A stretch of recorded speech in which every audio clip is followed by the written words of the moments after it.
하는 말씀으로, 제목으로 말씀을 주실 때 큰 은혜 받는 시간 되시길 바랍니다. 우리 성령 나오실 때 오른손으로 할렐루야라는 환영의 신을 듣겠습니다.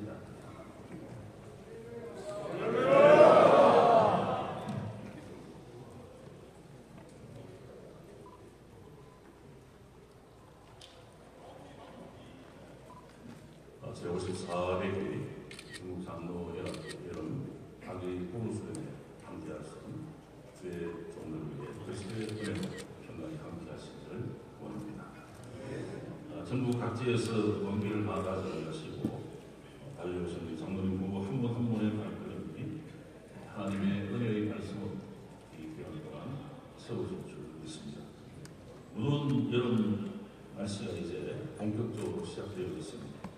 신앙의 재충전, 영적 회복을 위한 귀한 시간과 마음을 들이신 모든 장로님 네 분에게 감사를 드리고, 이번 수양회가 여러분의 가정과 교회와 사역의 현장을 새롭게 하는 하늘의 은혜의 장이 되기를 소망합니다.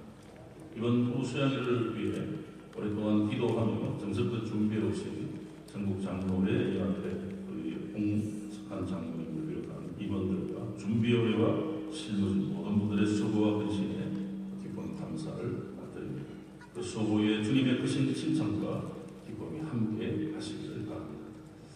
이 부부수양회는 단순히 쉼의 자리가 아니고 다시 하나님 앞에 우리의 부르심을 확인하고 복음으로 충전되는 은혜의 시간입니다. 주님께서 이 수양의 문을 열어주시고 우리 모두를 이 자리에 불러주신 줄 믿습니다. 본문은 우리가 너무나 잘 아는 말씀이지만 이 시대를 살아가는 우리에게 하나님께서 새롭게 주시는 명령입니다. 너희가 먼저 그의 나라와 그의 의를 구하라. 그리하면 이 모든 것을 너희에게 더하시리라.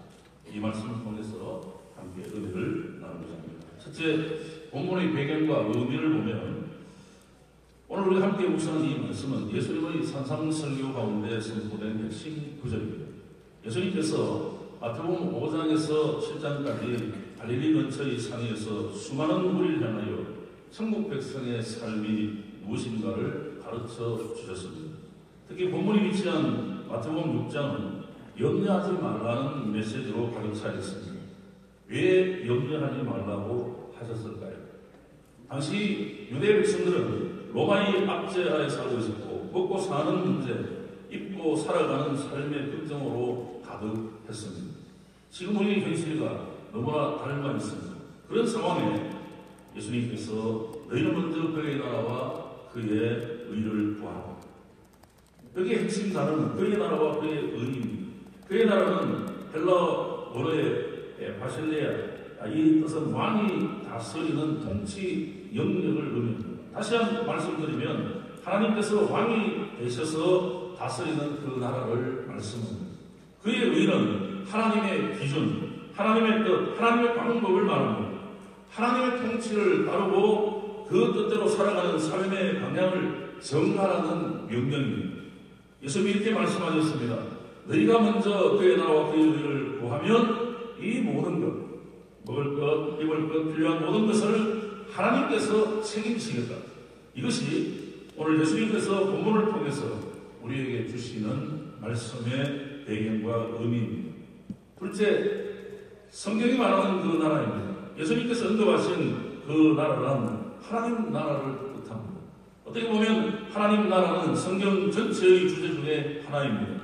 성경은 하나님의 나라가 어떻게 펼쳐지는지 한 편의 드라마같이 한 포의 그림처럼 묘사하고 있습니다. 성경은 각각의 저자들을 통해 하나님의 나라를 선포하고 수많은 선지자들을 통해서 그 나라의 비밀을 알려주고 있습니다. 먼저 구약에 선포된 하나님의 나라입니다. 하나님의 나라는 신약의 개념이 아닙니다. 구약 전체가 하나님 나라에 대한 예언과 약속으로 가득 차 있습니다. 원래 하나님의 나라는 창세기부터 시작됩니다. 창세기는 하나님의 나라 개념이 직접 나타나지 않지만 의미상 하나님께서 태초에 지으신 창조의 사건은 세상에 하나님의 나라를 세우신 최초의 사건입니다. 창조시에 사람에게 하나님의 왕권을 부여하시고 왕국의 계명을 주셨습니다. 왕국의 모형을 주신 것이 바로 가정이었습니다. 그런 면에서 하나님의 나라는 태초부터 세워졌다고 보는 것이 대다수 학자들의 견해입니다. 그런데 하나님의 나라의 금이 같습니다. 사람의 배신과 다르고 하나님의 나라가 파괴된 것입니다. 그래서 하나님은 사람과 함께 거하지 아니하시고 사람은 고독과 외로움이 찾아왔고 질병과 고통, 죽음까지 맞이하게 되었습니다. 인류의 비극이 여기서부터 시작되었습니다. 그래서 하나님은 특별한 사람에게만 거주하시고 나머지 모든 사람에게는 피해 제사를 통하여만 하나님의 임재를 목격할 뿐이었습니다. 모세의 시대에 이르러 하나님께서는 내가 갈 저수를 지으라 명하시고 그때부터 하나님께서는 성막에 거주하시고 후에 성전에 거주하시며 장차 사람의 마음에 거주하실 준비를 하신 것입니다. 신약에서 요한의 말씀이 우시되 우리 안에 거하신다 하신 기록을 보면 거하다 이 말이 바로 성막, 성전을 의미하는 것을 볼 때에 하나님께서 사람에게 임하여 마침내 하나님의 나라를 구체화하셨습니다. 이 외에도 구약의 신자들은 계속해서 하나님의 나라 그의 왕국을 선포합니다. 이사야는 한 아기가 우리에게 낳고 그 개는 정사를 메웠고 그 정권은 평강의 왕이라고 선포했습니다. 다른 신자들의 가치를 보면 다니엘 환상 중에 사람의 아들과 같은 이가 하늘 구름을 타고 와서 영원한 나라를 세운다고 보았습니다. 그 외 아모스, 미가, 에스겔, 예레미야 등 신자들은 하나님께서 이스라엘의 타락한 왕권을 회복하시고 참된 통치를 이루실 그날을 기다렸습니다. 이 구약의 하나님의 나라는 장차 오실 메시아의 통치를 통해 실현될 미래적 왕국이었습니다. 그 나라는 물리적 국경이 아니라 하나님이 친히 다스리는 정의와 공의의 통치였습니다. 그 기대는 오랜 질문 끝에 예수 그리스도 안에서 성취되기 시작한 것입니다. 예수님께서 선포하신 하나님의 나라를 좀 보겠습니다. 예수님의 공생의 첫 선언은 회개하라 천국에 가까운 너희라였습니다. 이 천국은 하나님의 나라를 의미하며 예수님의 전 사역은 그 나라를 선포하고 보여주고 설명하고 실현하는 일이었습니다. 특히 예수님은 하나님의 나라를 비유로 쉽게 풀어 설명했습니다. 예로 대저씨 비유를 보면 작게 시작하지만 점차 모든 세상을 덮는 확장성을 의미합니다. 누룩비유는 조용히 그러나 깊이 침투하는 내면의 변화를 뜻합니다.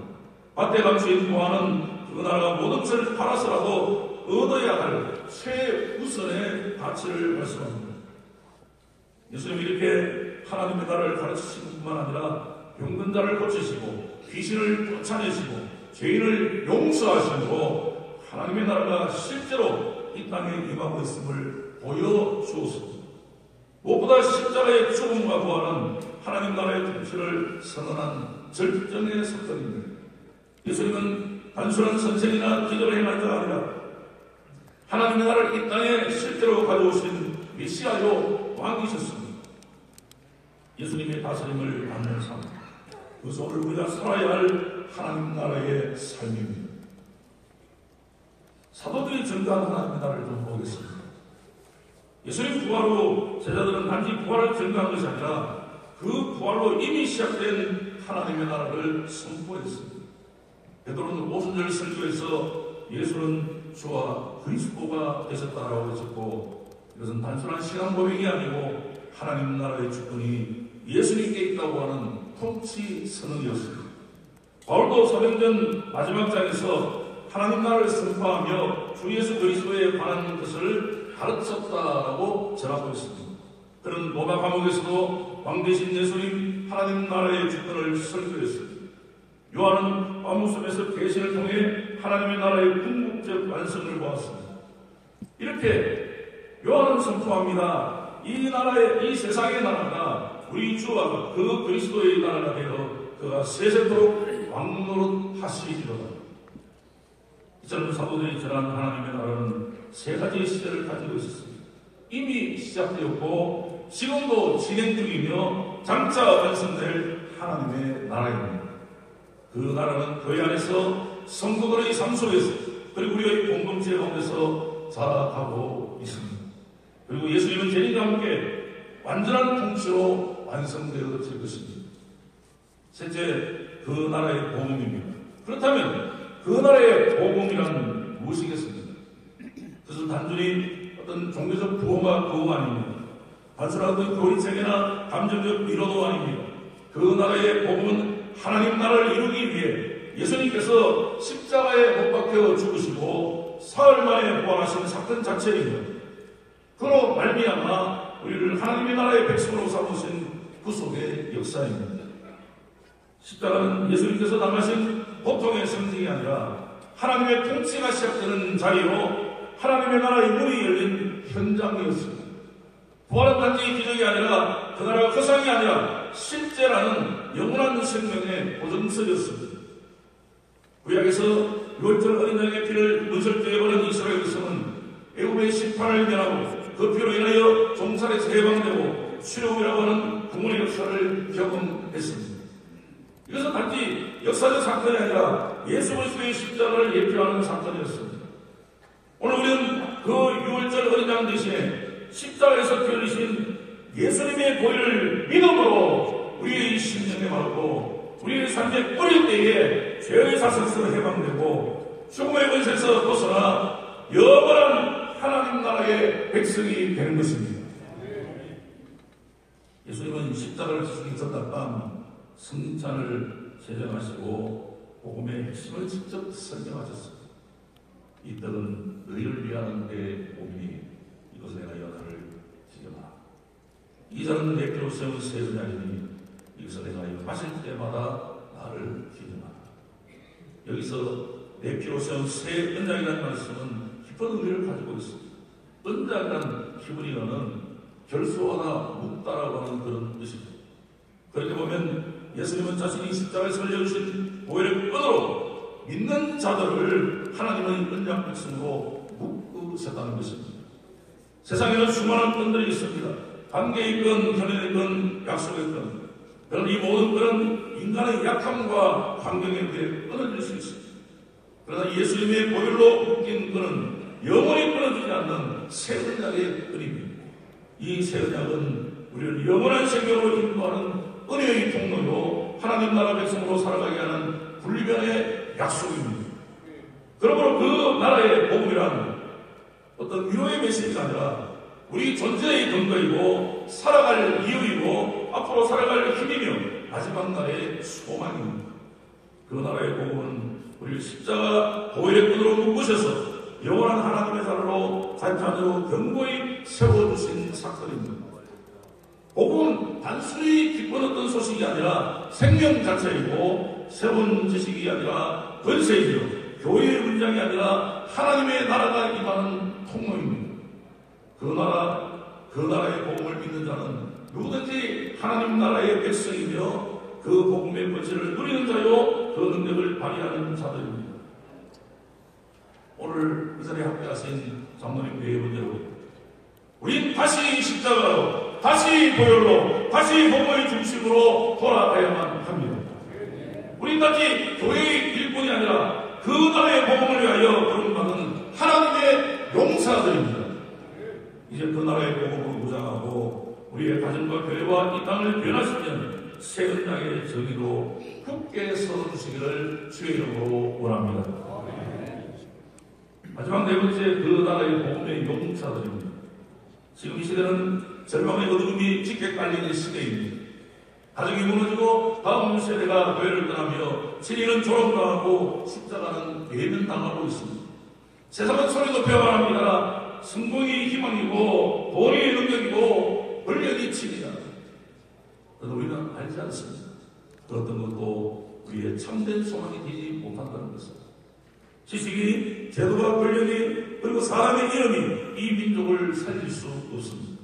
오직 십자가의 복음만이, 오직 보혈의 은총만이 우리의 가정을 살리고 우리의 교회를 다시 세우며 이 총회와 민족을 회복시키는 유일한 길인 줄 믿습니다.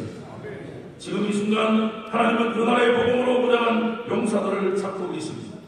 겉으로는 화려하지 않아도 속사람이 말씀으로 단단한 사람, 세상 소리에 요동하지 아니하고 하나님의 음성에 무릎 꿇을 줄 아는 사람, 하나님 나라에 대입에 서서 십자가 복음을 들고 시대를 영유할 줄 아는 사람, 그 사람이 누굴까요? 여기에 계신 우리 장로님 네 분인 줄 믿습니다. 하나님은 우리를 이 시대의 복음의 용서로 부르셨습니다. 하나님 나라의 최전선에서 복음의 깃발을 들고 전쟁하는 믿음의 군대로 부르셨습니다. 에스겔 골짜기에 마른 뼈가 가득할 때에 하나님은 그 뼈들을 향하여 말씀을 배우라 하셨습니다. 그때 그 마른 뼈들이 살아나 하나님의 큰 군대가 되었습니다. 지금 우리는 영적 메마른 뼈들로 가득한 시대에 살고 있습니다. 그러나 십자가의 복음을 대언하는 장로님 한 사람, 보혈을 붙드는 믿음의 부 한 사람만 있다면 하나님은 그를 통해 교회를 다시 살리고 이 민족을 다시 살릴 줄 믿습니다. 전국 장로연합회 회원, 또 전국에서 오신 우리 모든 주의 종들 여러분, 이제 다시 깃발을 듭시다. 다시 복음을 붙잡읍시다.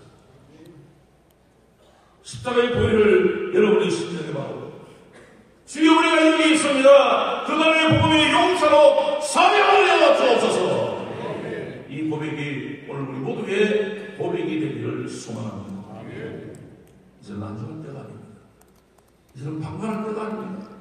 다시 십자가 앞에 서서 다시 복음 앞에서 십자가의 보혈을 우리의 심령에 바르고 앞만 보고 그 나라의 복음을 붙들고 나아가야만 할 때입니다. 우리들이 장로님들과 목사님들이 여기 모인 모든 분들이 복음의 상급들로 단단히 뭉쳐서 함께 전진하여야 할 때입니다. 이제 우리 모두 함께 믿음의 전전에 서서 이 어두운 시대를 복음의 빛으로 밝히는 그 나라의 용사들이 되시기를 바랍니다. 십자가 외에는 더 이상 소망이 없습니다. 이 나라의 피부는 복음만이 우리 시대를 살리는 희망이요 총연을 격보에 세우는 무기가 될 것입니다. 보혈로 룩진 그 나라의 복음만이 전국 장로의 연합회를 살리는 길이 될 줄 믿습니다. 이제 말씀을 마무리하겠습니다. 우리가 살아가는 시대는 흔들립니다. 복음은 흔들리지 않습니다. 하나님의 나라는 무너지지 않습니다. 그 나라는 이미 시작되었고 지금도 임하고 있고 반드시 완성되어질 것입니다. 하나님은 오늘도 그 나라의 깃발 아래서 사람들을 부르고 계십니다. 책임 있는 자리에선 이들이 먼저 그 나라와 의를 구하고 세상의 기준이 아니라 하나님의 동참에 무릎을 꿇는 삶을 살기를 원하고 계십니다. 오늘 이 자리가 그런 삶을 향하여 재조명되는 자리가 되기를 주의 이름으로 축원합니다. 우리 시대는 단순한 직분이 아니라 그 나라의 복음을 붙들고 살아가야 할 존재의 이유입니다. 다시 일어납시다. 조용히 흔들리는 것이 아니라 담대히 복음을 붙들고 세상을 향하여 나아가십시오. 누가 알아주지 않아도 누가 박수치지 않아도 하나님께서 기억하실 길을 선택합시다. 우리 사명을 위하여 부름받은 자들입니다. 하늘의 부르심을 향하여 그 나라를 위하여 오늘 다시 우리의 심령이 뜨거워지기를 예수님의 이름으로 축복합니다. 기도하겠습니다. 아버지 하나님, 전국 장로 연합회 부부 수련회가 이제 개회 예배를 시작으로 막이 읽었습니다. 시간마다 주시는 주의 말씀을 통해서 결단하고 다시 복음 앞에 십자가의 보혈을 붙들고 이 시대를 향한 하나님의 뜻을 이루는 저희들 되게 하여 주옵소서. 예수님 이름으로 기도하옵나이다.